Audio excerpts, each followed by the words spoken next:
According to science, billions of years ago, small, minute organisms existed by chance from space. And as time went on, those minute organisms, depending on the strength to exist, started to produce more organisms. And as more organisms were being made from those minute organisms, more strong organisms or more complex organisms were able to come from those weaker organisms, and hence with time more and more complex organisms have come up. Science suggests that man has come from a monkey. That is to suggest that man at one time was an earthworm, and at one time was a mouse, at one time was a rabbit, at one time was at a level of a goat, and now is a more complex organism. That is to say, by chance,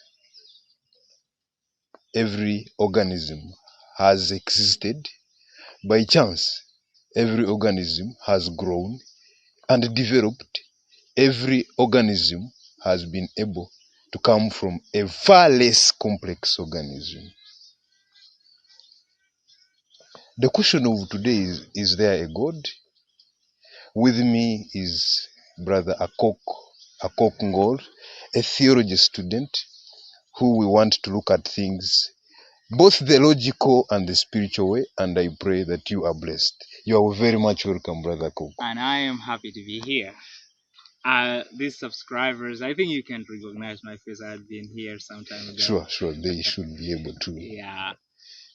How has your life been? Very good. Very good. We thank God for that. Very good. Very good. Okay, that's so powerful. You are a theology student. Yes, sir. Are you sure there is a God? 100%. And in case there is 150%, I am 150% sure there is God. How does this God look like? How does this God look like? I asked children some time ago. Yes. That how many of you know music? And they raised their hand. Yes. And I asked, is there music? And they say, yes, there's music. How does music look like? What is your answer to that? There's no picture to it. There's no picture to it. That's my answer to your question. There is no picture that I can bring of God, because every picture that I will bring is lesser than who He is.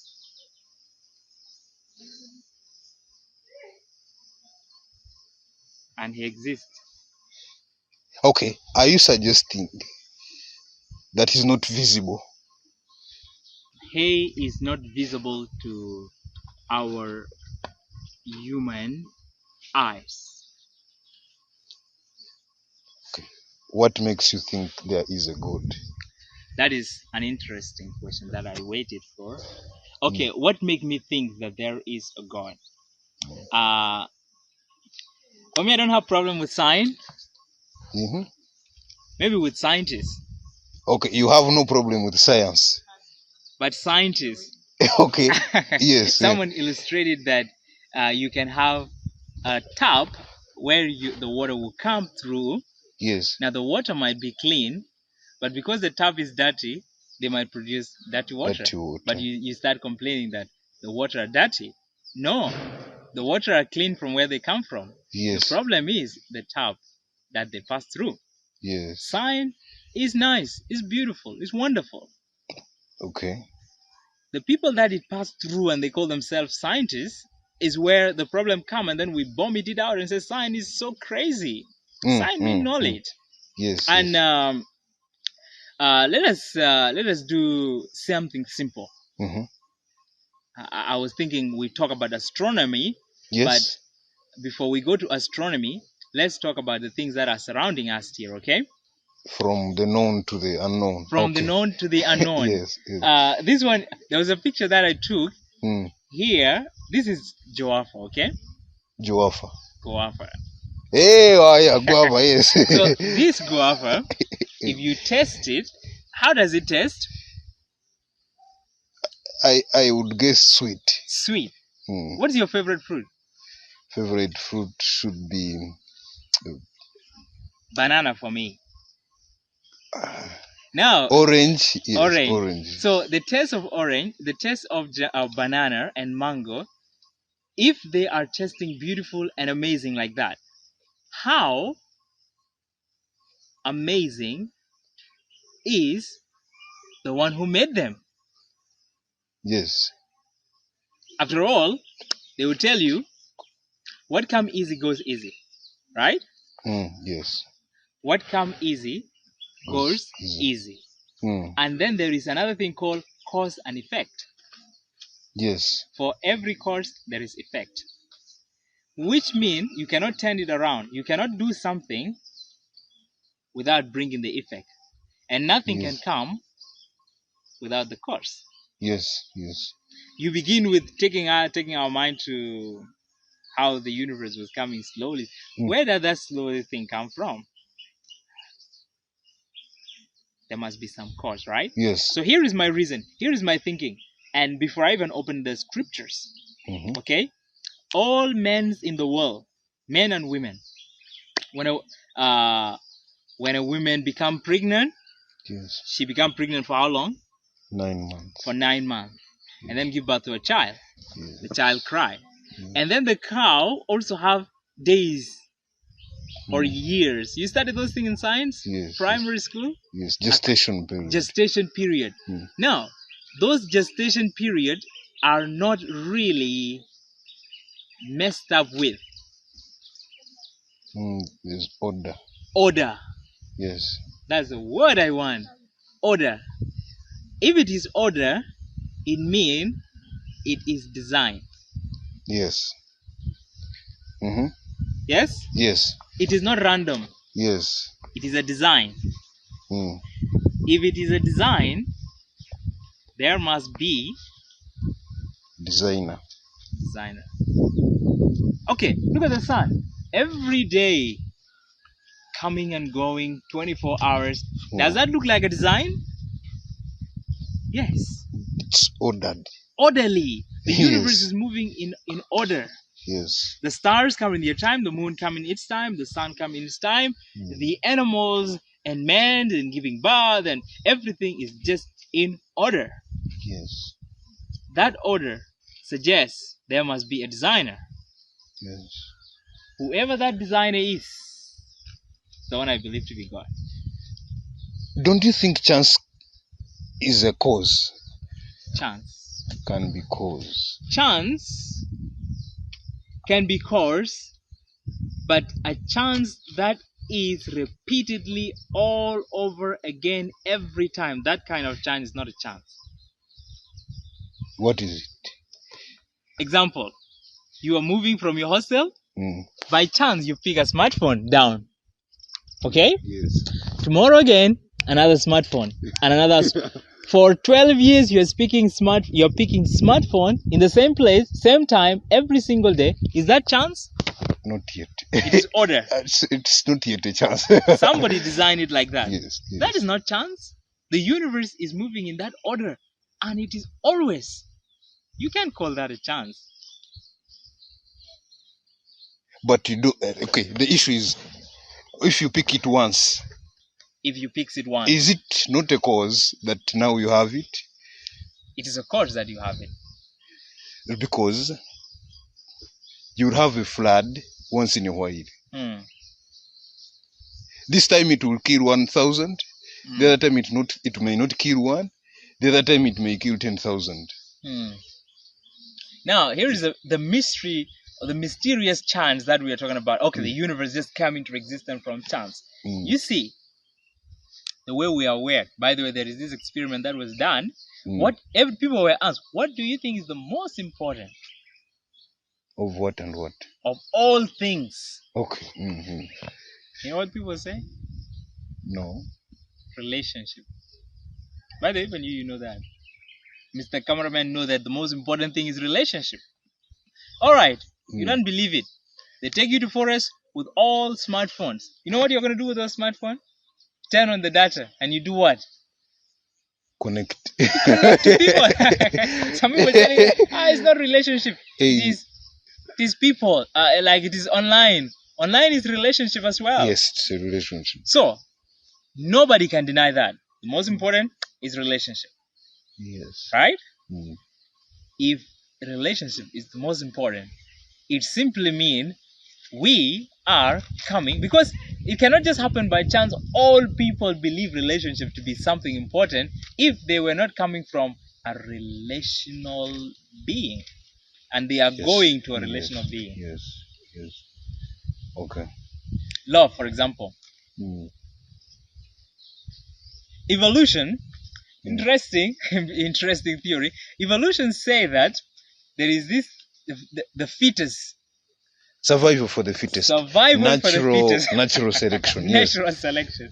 Survival for the fittest is you need to survive to save someone or to save yourself. If you are the fittest, you are most likely to survive. To survive yourself, right? Yes. Everything is centered to me. Yes, yeah. Okay? That is what the theory said. Yes. Now, do you know what the life said? It suggests, but it is natural. Life contradict the natural selection, which is self-centered, and come with this thing called love. Do you know everybody? Other-centered, yes. Love is other-centeredness.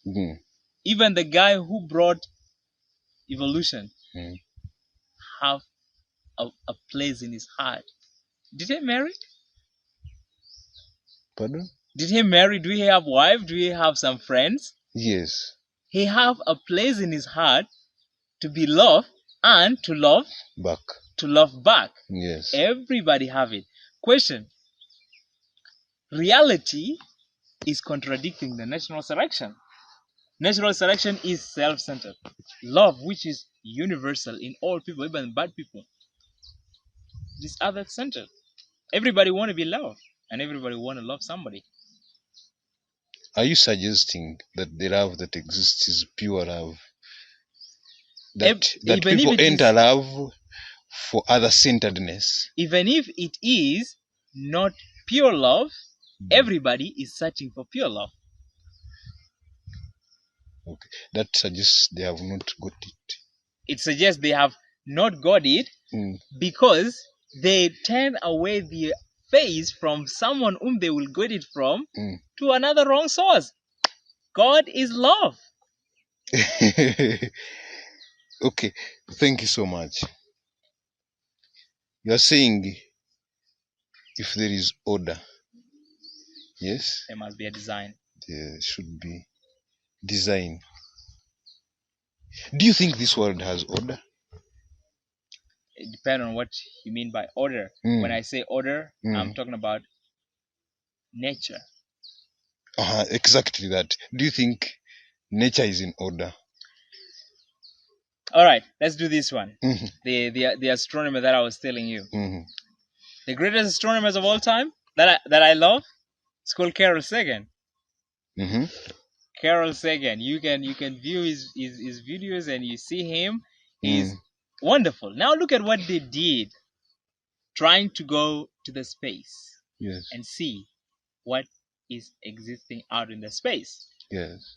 Now, it begins with the Earth having how many continents?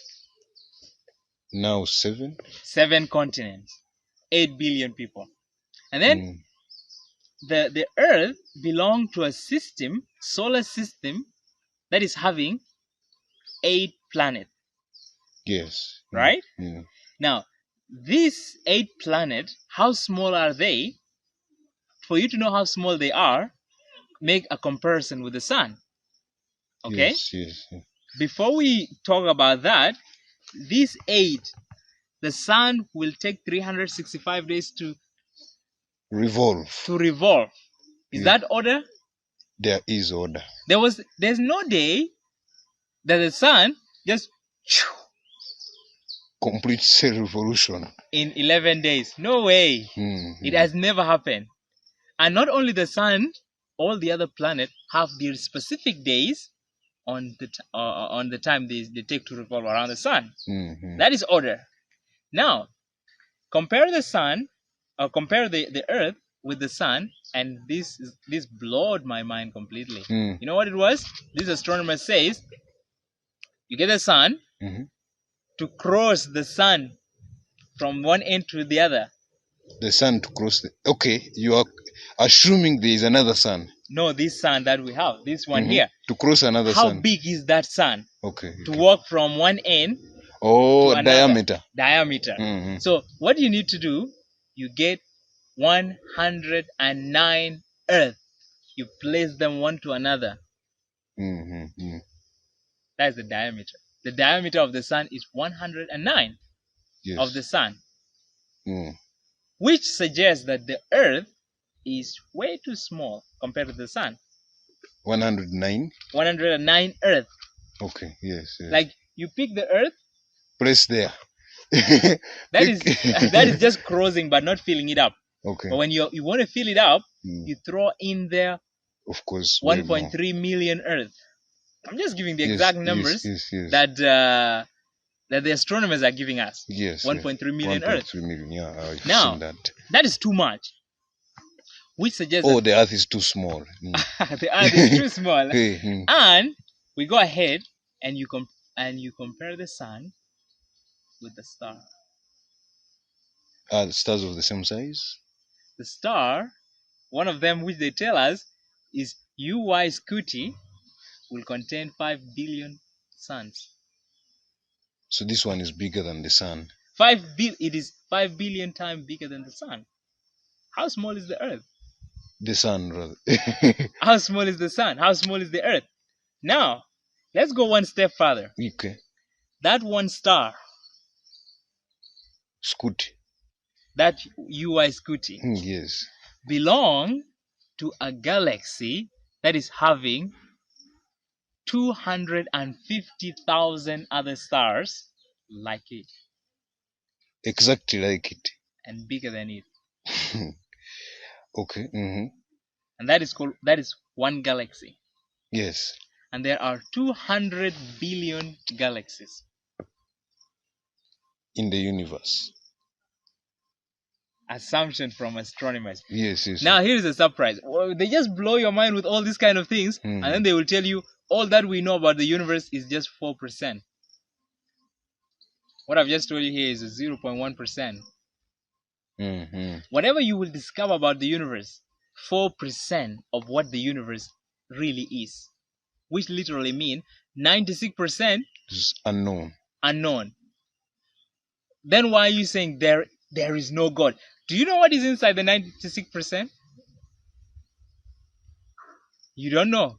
And that's why Jordan Peterson said, the greatest psychologist, clinical psychologist, he was asked, is there God? And he said, I don't like that question.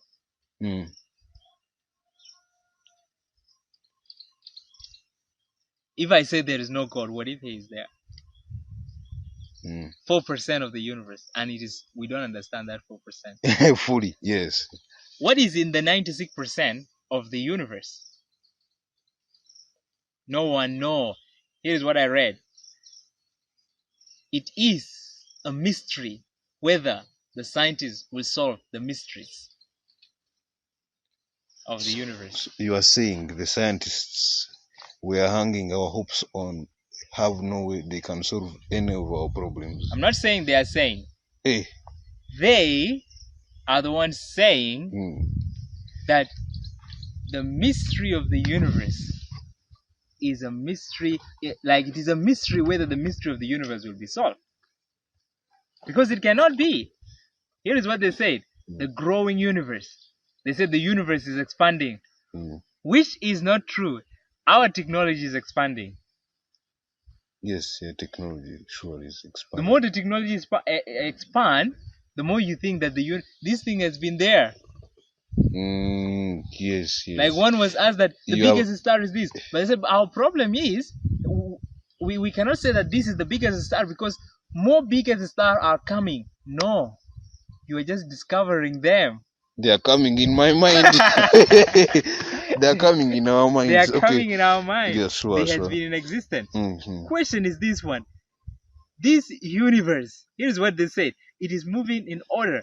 That galaxy cannot mess up with the other galaxy. And this star cannot mess up with this star. You just see them at night. Do you know the distance between them? It's too much. They measure it by light year. There's something called light year. By the way, do you know how far these stars are? The one we're seeing here? No. The nearest star. The what? Nearest. The nearest to us here is 4 years, 4 light years away. 4 light years. That is to say? That is to say that you turn on the light and the light will travel for 4 years to reach the nearest star. That's fascinating. The speed of light. Yes. 4 years to reach the nearest. There are some other stars that will take you 2,500 years to reach them. Okay. Now, there is no accident that will occur. Because there is no accident in this universal kind of things, the way they are moving, that is the order I'm talking about. Order. Yes. And that order suggests a design. And this design follows a designer. Look at my hair here. Haircut. Yes. If this is a haircut, what is the next thought? Baba. Baba. Are you seeing a Baba? No. But through the haircut, you know there is a Baba. Yes. You believe that there is a Baba? Yes. Are you sure? There is a Baba. Because of the work of his hand. Tomorrow, if I find the hair has changed, there is a Baba. There must be a Baba. Yes, there must be. So if the creation, that doesn't need neurological science to explain that. The viewers believe that there is a camera. Hello, viewers, do you believe there is a camera? Are you seeing the camera? You are not seeing the camera, but the effect of the camera is seen. Yeah. Tell you there is a camera. Design of the universe should also tell you there must be a designer. Can I read a verse from the ancient Jewish literature? Let me call it that. You have your way. So the people are wondering, these guys are having Bibles and they're not reading it. But the point that we are making, let's say scientifically, by the way, do you know the Bible agree with astronomy? Perfectly. When the astronomer came and said that we discovered that the earth is like, you see, like a drop of the sand compared to all the sands in the world. How small is that? Too small. Very small. You know what the Bible says? Very small. You see from Isaiah chapter 40. Not worth talking about. Isaiah chapter 40. And let me read from verses 15, okay? You're going to listen very carefully. Sure. This is Isaiah chapter 40. We're going to begin from verses 15. Behold, the nations are as a drop in a bucket, and are counted as small as the dust on the scale. Verse 17. All nations before him are as nothing, and they are counted by him as less than nothing and worthless. This is astronomy in the Bible. Surprise! Astronomy came later. This verse has been existing. This verse says that the world is like one piece of soil. Drop in the ocean. Drop in the ocean compared to the entire ocean. And this is what astronomy confirmed to us. Yes, sure. If 1.3 Earth can fit in the sun, and 5 billion sun fit in the UI Scuti, and then there are 2,500 other stars. By the way, Carl Sagan says that there are more stars in the universe than the sand of the sea, of all the Earth. Okay. Now imagine that.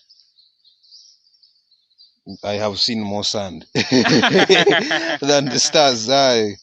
So the stars in the universe are more than the sand. in all the world. That suggests to us that our earth is nothing. And that is exactly what the Bible says. Yes. Now, another verse here from the book of Psalm chapter 19 and verses 1. Yes. This is what we were talking about a Baba. It says, the heaven declares the glory of God, and the firmament show his handiwork. Day unto day utters speech, and night unto night reveals knowledge. There is no speech or language where their voice is not heard. It's speaking about the universe. It says that the universe is speak about the glory of God. Every single day it tells about the glory of God. And then there is no language which it is not heard. Okay. They reveal knowledge every day. Here is the problem. Knowledge can exist, but people cannot know it. The existence of knowledge doesn't mean everybody know it. Right? Okay, we're speaking English right now. Yes. Some people hear it, but they don't understand it. Right? Yes, sure. So the Bible says here that there is no speech nor language where their voice is not heard. The voice of nature is heard, but is it understood? Okay. The resounding statement you are trying to make is that I do not need to see a Baba to believe that I have to believe. Yes. I do not have to know. Okay.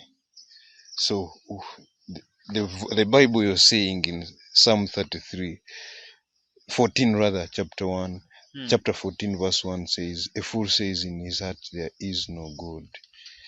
So if I do not have to see to what, does that really confirm that someone is foolish if they have not been able to see? The first, like a fool say in his heart that there is no God. Like, what is foolishness? It's like lack of knowledge.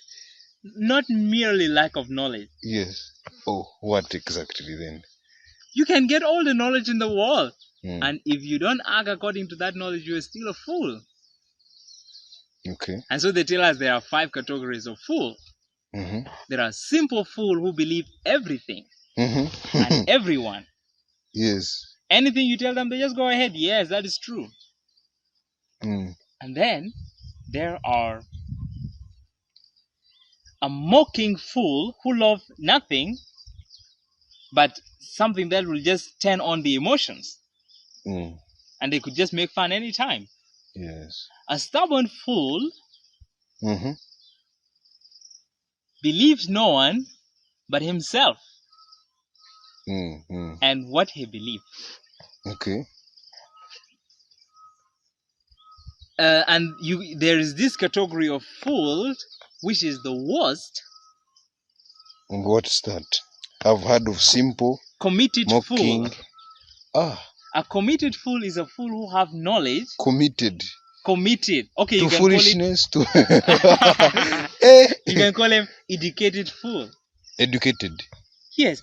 Now the problem with that fool is he have knowledge and act contrary to that knowledge. He know the truth and he live a lie. That is foolishness, and that is the worst kind of foolishness. The devil is a fool. Does it mean he don't have knowledge? He knows more than I. He is a committed fool. He knows the truth and act a lie. So when the Bible says here that the fool says there is no God, they know there is a God, but their behaviors. Actually, it says the fool says in his heart that there is no God. In his mouth, he just tells there's God or whatever. But his life contradicts. What is the last type of fool? I have heard you say that there are 5. I've heard simple, mocking, stubborn, committed. Simple, mocking, stubborn, committed. You have committed. If I could remember the next one is not the final one. It is close to the second last. It's close to the second last. Oh, okay. So he's stubborn, but not so committed. So He's stubborn but not so committed. By the way, if you read the book of Proverbs, you get all those. Okay. You get all those there. So here is the thing. Here is the idea. Yes. That the fool says that in his heart there is no God. I was listening to him saying, a fool says in his heart there is no God for me. Okay. Is there a God? Has been the discussion today. I want you to give us the parting shot, such that the next time we meet, we begin from there. A fool says in his heart, paint for us a picture. Is there a God? Now, your very existence tells you that.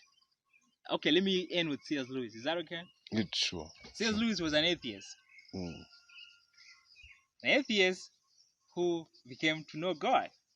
Okay. And he said, I don't feel satisfied with anything and anyone in this world which make me believe. I don't feel satisfied with anything and anyone in this world, which means I am made for something more than this world. Okay. Have you ever prayed for a job for like $200 job? Then you get, you know what you pray for next? 400. Oh, definitely, I want better. Then when you get better, yes, you will get what?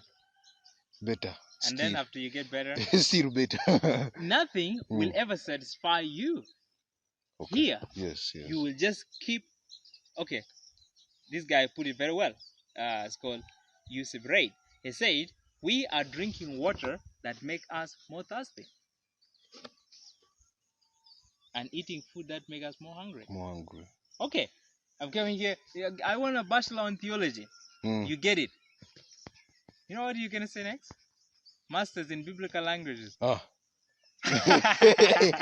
A PhD, I want a PhD. Hey. I want to do systematic theology. Yes, I want systematic. I have heard professor. that. You have heard of that, right? Yes, systematic theology. I even wonder what it is. I want to do systematic theology. I want to be a professor. Yes. You become a professor. If dead just don't come and cut you off, I want to write books. Yes. You write one book, I want to write 2 books. Whatever. Which literally means if nothing is satisfying us in this world, there must be something and someone outside this world which we are made for, and that is God. And there are human beings who are not searching again, like they are satisfied. They could sing, when peace like a river attended my way, when sorrows like seas billows roll, whatever, my Lord, thou hast taught me to say, it is well with my soul. This same soul that the millionaires are trying to feed, the hungry boy, the hungry man who lost 4 children, lost all his entire business, could say, it is well with my soul. A blind lady, Fanny J. Cruzby, would write, all the way my Savior lead me. What have I to ask beside? As if she's satisfied, and she is. With blindness. With all that blindness. What is the point? The point is that they got it. They met with God. And there is this guy. He's a Catholic and he's a philosopher, and I love him. And his name is Augustine. Saint Augustine. Okay. Of Hippo. Yes, you told me you read about. I've known about that. Here's what he said. I have read Cicero, I have read Plato, I have read Aristotle. I have read every philosopher, and the ideas are amazing, but none of them have ever said, come to me and I will give you rest. There's only one poor carpenter who said, come to me and I'll give you rest. And of course, people came to him and they sing. He got rest. Yes. Augustine himself got rest. He said, I was made for thee, and without thee, I will never be restful. So that is how I'm going to end. You know that you are not restful, and you will be restful only if you rest. And that person who said, come to me and I will give you rest. Please subscribe to this channel for more content like this. Meet in the next episode.